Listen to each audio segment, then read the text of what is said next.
potential niya kung saan pupunta yung batang yan pagdating sa vocal skills. I think she can progress even.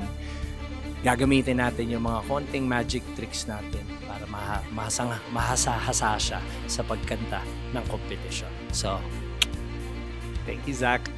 Athena, I'm very happy that Athena napunta sa akin even if nainis yung isang coach na katabi ko. But that's how it is. It's the Voice Kids. It's their choice, their voice. And their choice was my voice. So, Athena, welcome to Team Believe.